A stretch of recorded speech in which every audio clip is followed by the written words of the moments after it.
Sa ngalan ng Ama at ng Anak at ng Espiritu Santo. Amen. Ang pagpapala ng ating Panginoong Jesucristo, ang pag-ibig ng Diyos Ama, at ang pakikipagkaisa ng Espiritu Santo naway sumainyong lahat.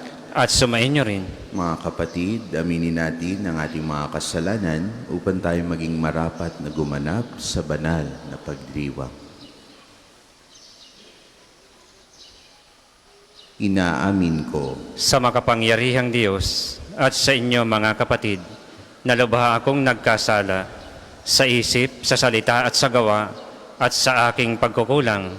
Kaya isinasamo ko sa mahal na Birheng Maria, sa lahat ng mga anghel at mga banal, at sa inyo mga kapatid, na ako'y ipanalangin sa Panginoong ating Diyos. kaawaan tayo na makapangyarihang Diyos, patawarin tayo sa ating mga kasalanan at patnubayan tayo sa buhay na walang hanggan. Amen. Panginoon, kaawaan mo kami. Panginoon, kaawaan mo kami. Kristo, kaawaan mo kami. Kristo, kaawaan mo kami. Panginoon, kaawaan mo kami. Panginoon, kaawaan mo kami. Manalangin tayo. Ama namin makapangyarihan, ipagkaloob mong kami maging handa para sa Pasko ng pagkabuhay ng iyong anak, upang ang aming inakong kusang pagtitiis ay magbunga ng wagas na pagmamalasakit sa pamamagitan ni Jesucristo kasama ng Espiritu Santo magpasawalang hanggan. Amen.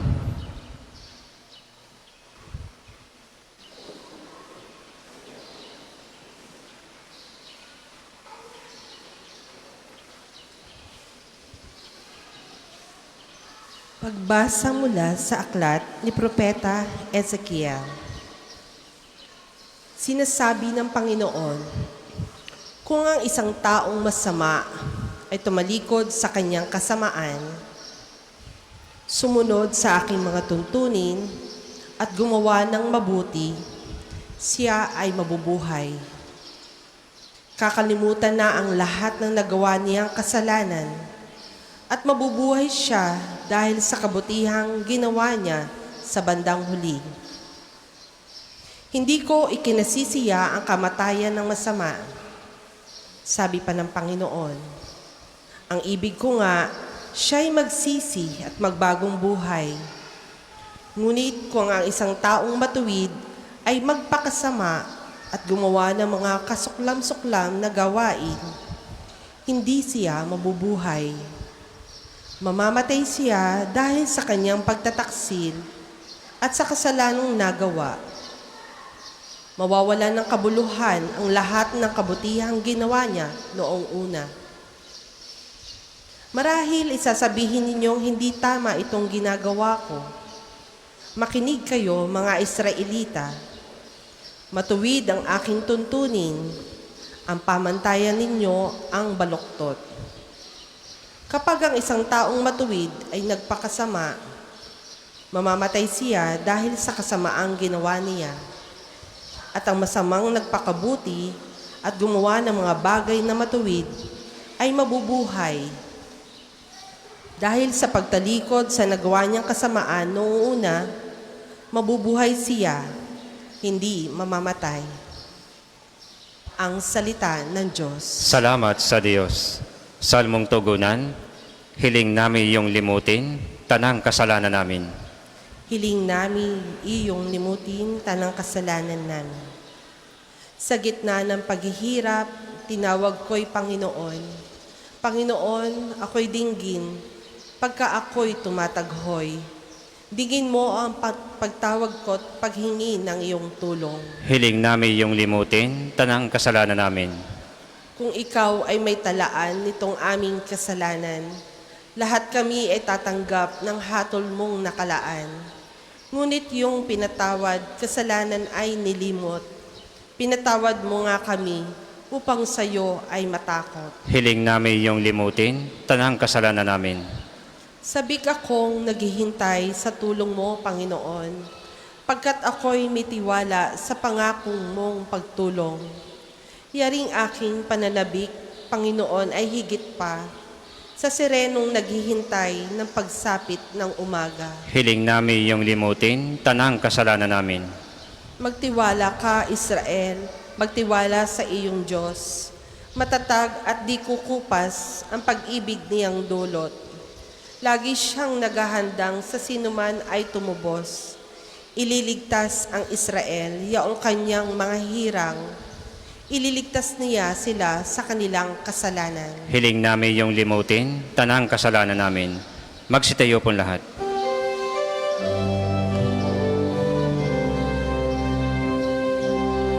Sinabi ng Panginoon, kasamaan ay layuan, kasalan ay pagsisiyaan.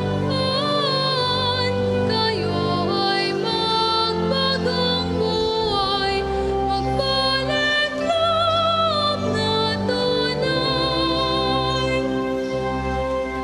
Sumainyo ang Panginoon. At sumain niyo rin. Ang mabuting balita ng Panginoon ayon kay San Mateo. Papuri sa iyo, Panginoon. Noong panahong iyon, sinabi ni Jesus sa kanyang mga alagad, "Sinasabi ko sa inyo, kung ang pagsunod ninyo sa kalooban ng Diyos ay tulad lamang ng pagsunod ng mga eskriba at mga pariseyo, hindi kayo makapapasok sa kaharian ng Diyos. Narinig ninyo na noong unay iniutos sa mga tao, huwag kang papatay.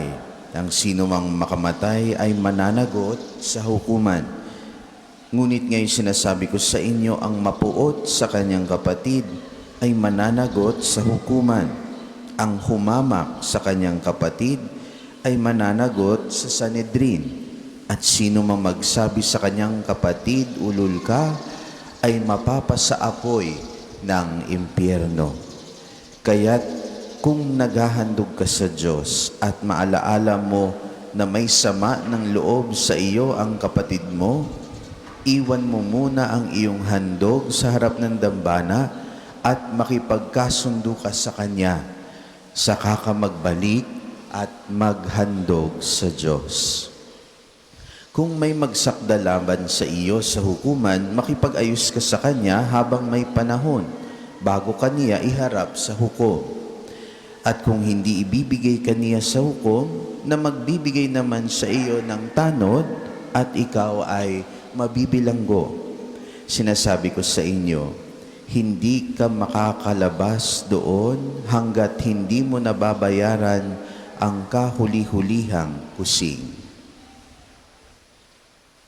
Ang mabuting balita ng Panginoon. Pinupuri ka namin, Panginoong Jesucristo. Ngayong araw na ito, mga kapatid, ang sabi ng ating Panginoon ay dapat ang ating pagiging matuwid, ang ating righteousness, ay higit pa doon sa mga eskriba at pariseyo. Mga kapatid, kapag sinabing righteous, kapag sinabing matuwid, hindi lamang righteous sa inyong sarili lamang. Hindi lamang na kayo ay nagdarasal.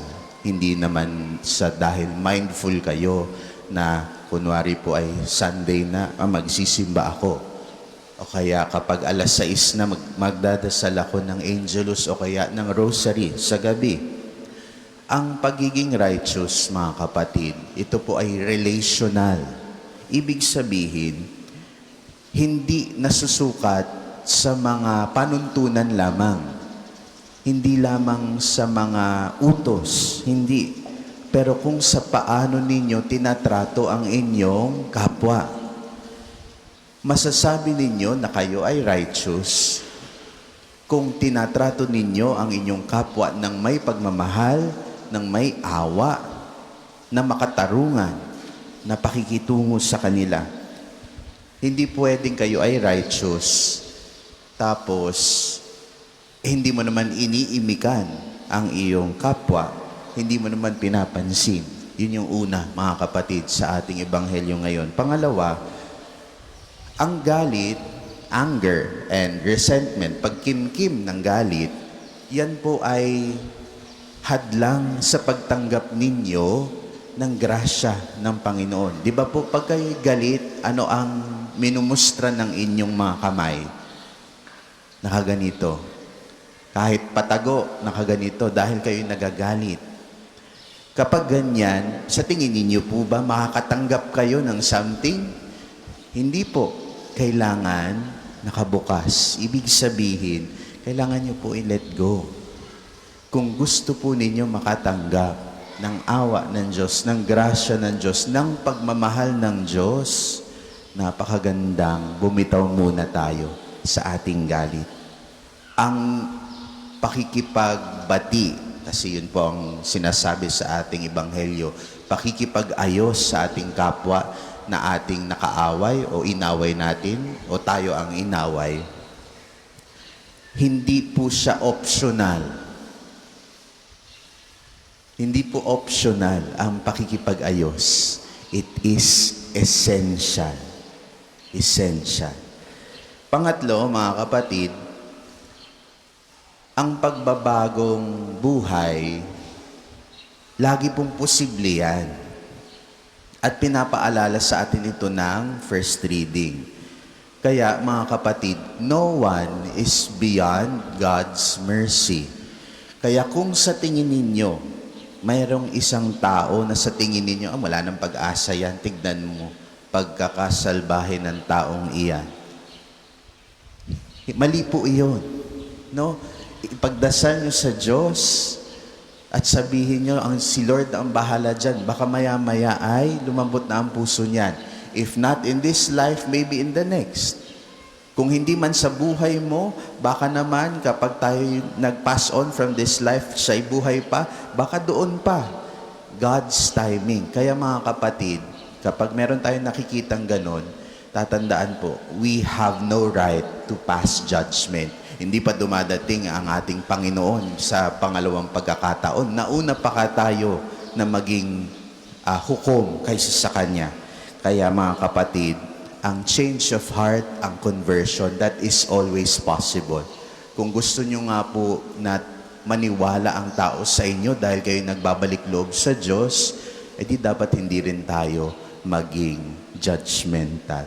Kaya, ngayon mga kapatid, napakagandang tignan ng ating sarili. Before going to Mass, before you pray, kung ano man, meron po bang tao na kailangang hilingin ninyo ng kapatawaran? O kaya naman kayo ang magpatawad? Isipin po ninyo ngayon. Bakit? Napakahirap po magpatawad. Di ba? Napakahirap magpatawad. Siguro sa buhay natin, di naman tayo makakalima, lalo't higit. Yun talagang nakagawa sa atin ng masakit. Baka hindi tayo makalima. To err is human. To forgive, divine.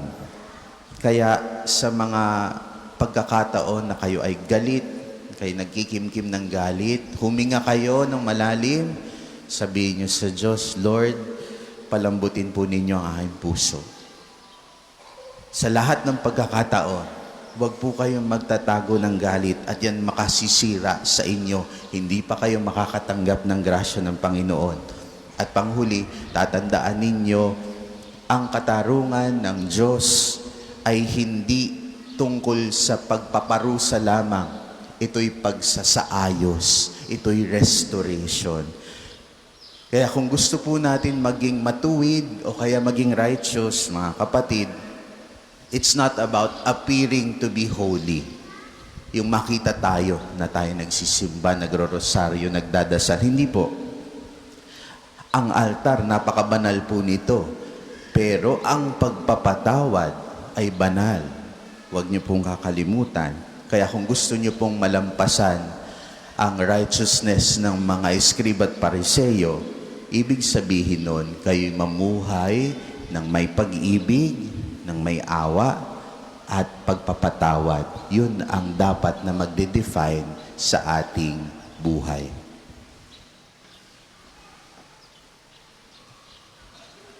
Para po sa mga maghahandog ng sobre, pakihulog na lamang po sa buslo.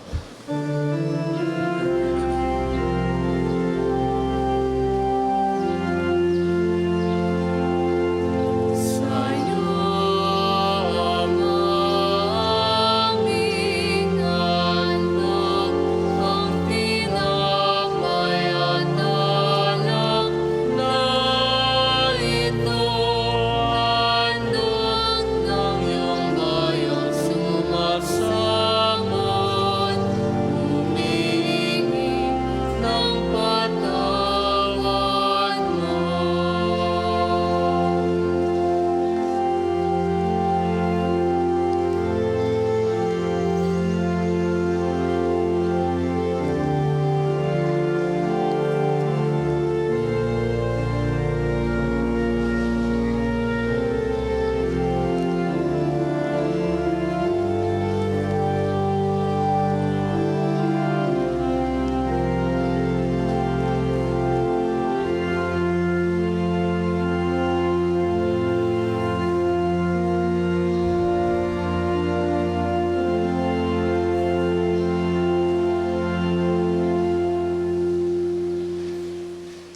Magsitayo po lahat.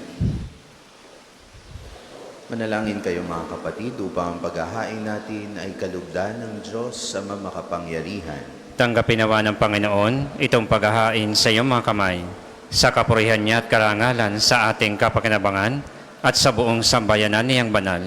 Ama naming lumikha, tanggapin mo ang aming mga alay na niloob mong magdulot ng iyong pakikipagtipan upang ito ay aming mapakinabangan bilang tagapagbigay ng iyong paglingap at pagmamahal sa pamamagitan ni Jesucristo kasama ng Espiritu Santo magpasawalang hanggan. Amen. Sumainyo ang Panginoon. At sumainyo rin. Itaas sa Diyos ang inyong puso at diwa. Itinaas na namin sa Panginoon. Pasalamatan natin ang Panginoong ating Diyos. Marapat na siya ay pasalamatan. Ama naming makapangyarihan, tunay ngang marapat na ikaw ay aming pasalamatan sa pamamagitan ni Jesucristo na aming Panginoon.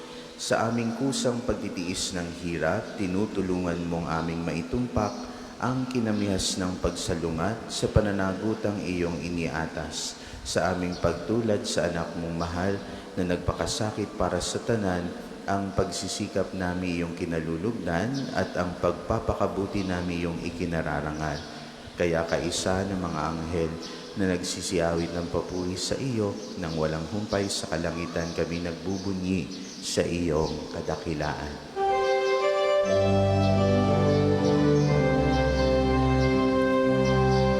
Banal ka pong may kapal, banal ang iyong pangalan, banal ang iyong kaharian. Langit lupa'y nagpupugay sa iyong kadakilaan.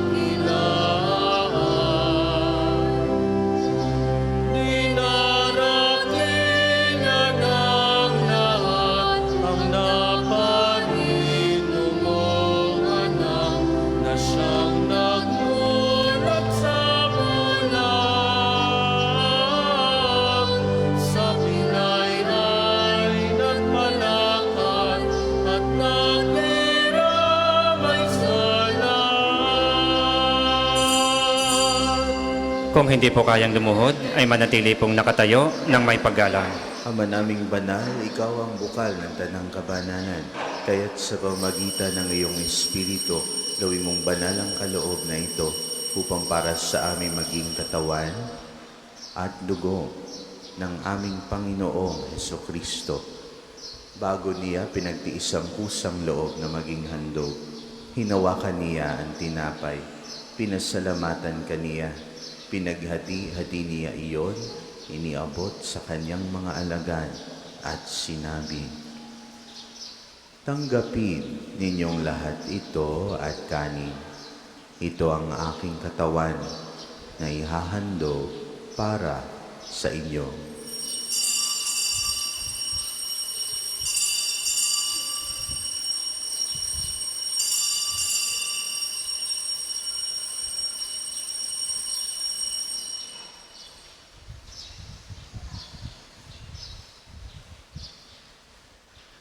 Gayun din naman, noong matapos ang hapunan, hinawakan niya ang kalis. Muli kaniyang pinasalamatan.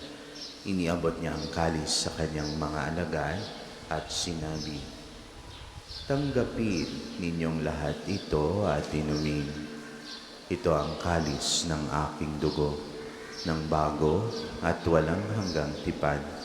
Ang aking dugo na ibubuhos para sa inyo at para sa lahat sa ikapagpapatawad ng mga kasalanan.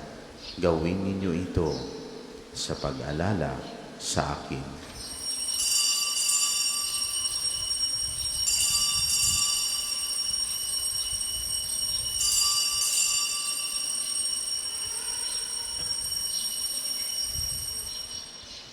Manatili po tayong nakaluhod.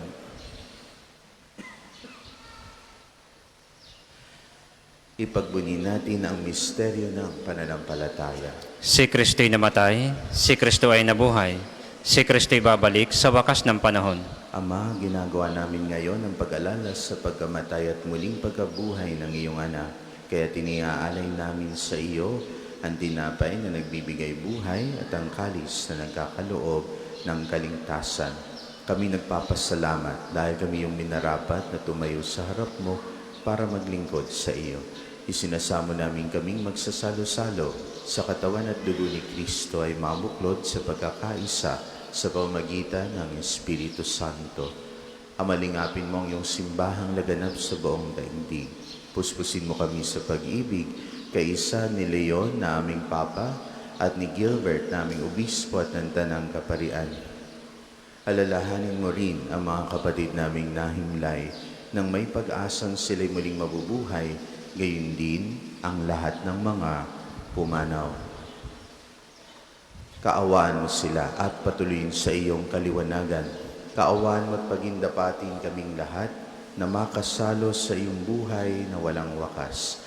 Kaisa ng mahal na Biring Maria na ina ng Diyos, ni San Jose na kanyang kalinis-linisang esposo, kaisa ng mga apostol at ng lahat ng mga banal na namuhay dito sa daigdig ng kalugod-lugod sa iyo.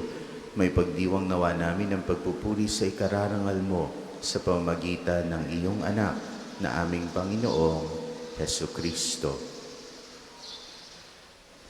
Sa pamamagitan ni Kristo, kasama niya at sa Kanya, ang lahat ng parangal at papuri ay sa iyo, Diyos Ama makapangyarihan, kasama ng Espiritu Santo, magpasawalang hanggan. Amen, amen, amen.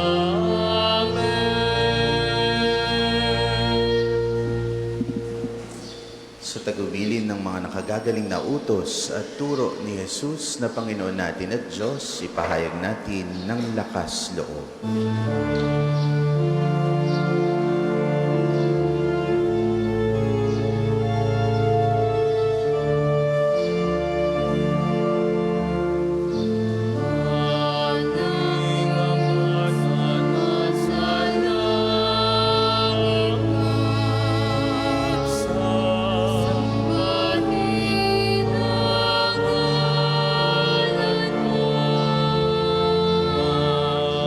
Kasama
sa lahat ng masama, pagkalooban ng kapayapaan araw-araw, iligtas sa kasalanan at ilayo sa lahat ng kapahamakan, samantalang aming pinananabikan ang dakilang araw ng pagpapahayag ng tagapagligtas namin si Jesucristo.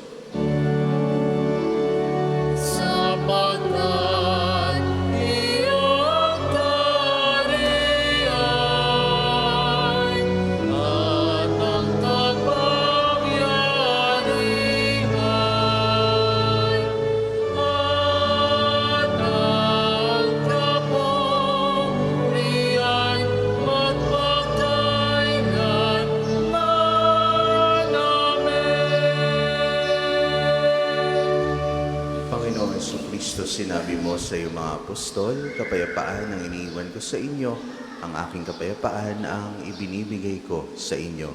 Tungayan mo ang aming pananampalataya at huwag ang aming pagkakasala. Pagkalooban mo kami ng kapayapaan at pagkakaisa ayon sa iyong kalooban, kasama ng Espiritu Santo, magpasawalang hanggan. Amen. Ang kapayapaan ng Panginoon ay laging sumainyo. At sumayin niyo rin. Magbigayan kayo ng kapayapaan sa bawat isa. Kordero ng Diyos na nag-aalis ng mga kasalanan ng sanlibutan, maawa ka sa amin. Kordero ng Diyos na nag-aalis ng mga kasalanan ng sanlibutan, maawa ka sa amin. Kordero ng Diyos na nag-aalis ng mga kasalanan ng sanlibutan, ipagkaloob mo sa amin ang kapayapaan. Kung hindi po kayang lumuhod, ay manatili pong nakatayo ng may paggalang.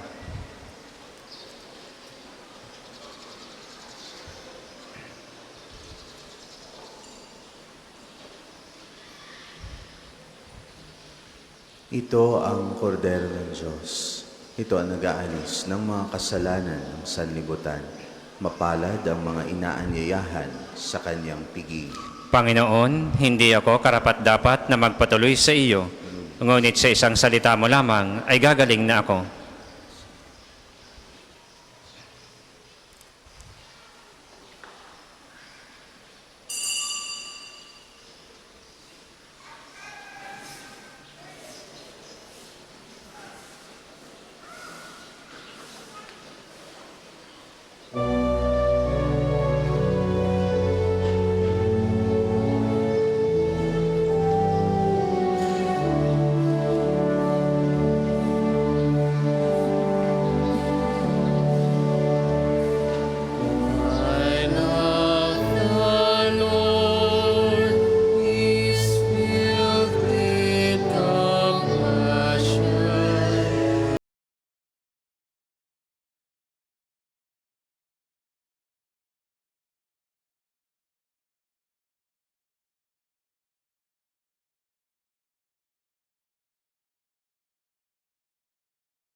Ang isa sa gwapong second collection ay ginagamit sa patuloy na pagpapaunlad ng parokya at pambansang dambana ni Santo Padre Pio at para sa mga pangangailangan ng matatanda at may sakit na mga pari ng Archdiocese ng Lipa. Salamat po sa inyong mga handog.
Magsitayo po lahat.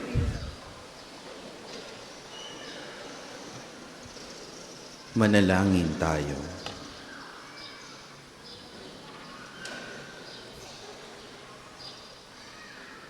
Ama naming mapagmahal, ang banal na pakikinabang namin ngayon ay magdulot nawa ng kagalingang sa aming nauukod at pagkadalisay ng aming makasalanang kahapon. Kami naway laging makasalo mo sa habang panahon sa pamamagitan ni Jesucristo kasama ng Espiritu Santo magpasawalang hanggan. Amen. Panalangin ng pagtitiwala kay Santo Padre Pio. Padre Pio, taga Pietrelcina, Monghing Banal, Pintakasing Santo ng milenyong kasalukuyan, gabay namin sa pagtahak sa landasing makalangit, takbuhan sa pangangailangan, huwaran ng pagtitiis. Sa iyo namin inilalapit aming mga kagipitan. Sa iyo po ibinibilin kalusugan at kabuhayan. Banggitin ng tahimik ang mga personal na kahilingan.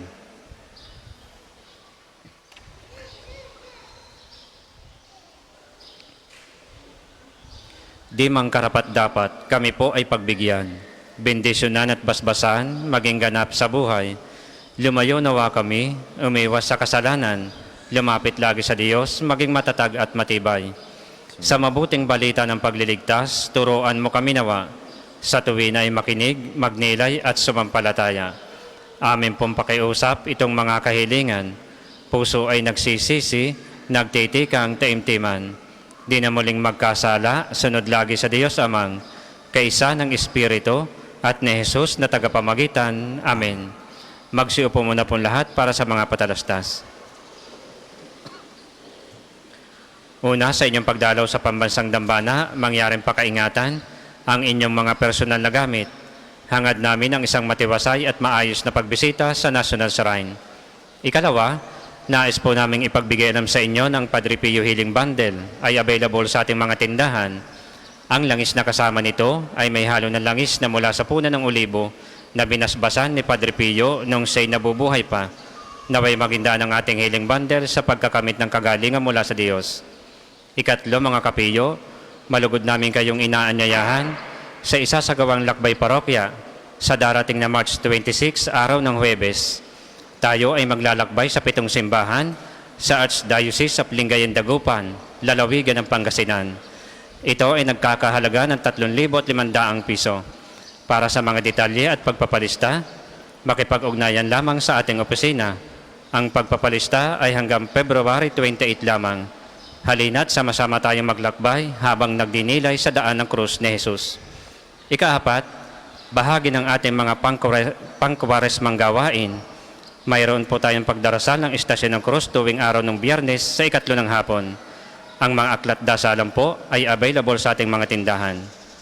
Para po sa mga nagnanais mag-alay ng rosas kay Santo Padre Pio, available po ang ating rosas sa may extension ng ating main church.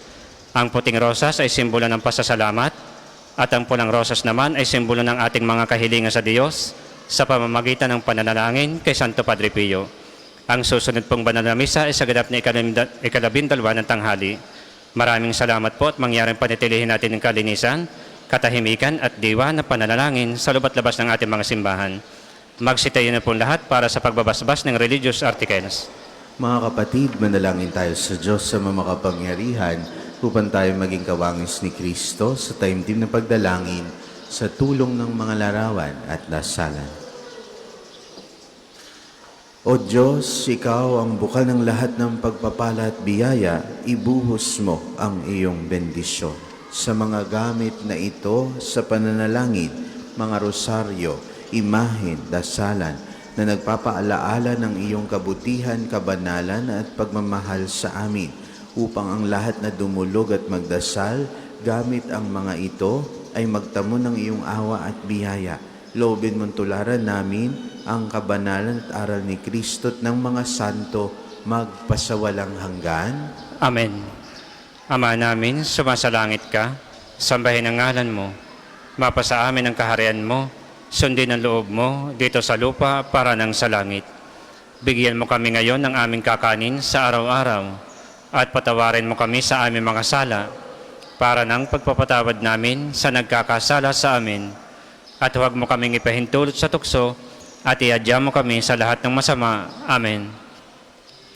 Aba, Ginoong Maria, napupuno ka ng grasya. Ang Panginoong Diyos ay sumasa iyo. Bukod kang pinagpala sa babaeng lahat at pinagpala naman ang iyong anak na si Jesus. Santa Maria, Ina ng Diyos, ipanalangin mo kami makasalanan ngayon at kung kami mahamatay. Amen. Ama namin, sumasalangit ka, sambahin ang ngalan mo, mapasa amin ang kaharian mo, sundin ang loob mo dito sa lupa para nang sa langit.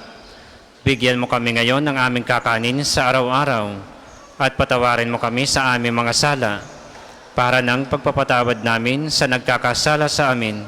At huwag mo kaming ipahintulot sa tukso at iadya mo kami sa lahat ng masama. Amen. Aba, Ginoong Maria, napupuno ka ng grasya. Ang Panginoong Diyos ay sumasa iyo. Bukod kang pinagpala sa babaeng lahat at pinagpala naman ang iyong anak na si Jesus. Santa Maria, Ina ng Diyos, ipanalangin mo kami makasalanan ngayon at kung kami mamamatay. Amen. Luwalhati sa Ama, sa Anak at sa Espiritu Santo, kapara noong una, ngayon at magpasawalang hanggan. Amen.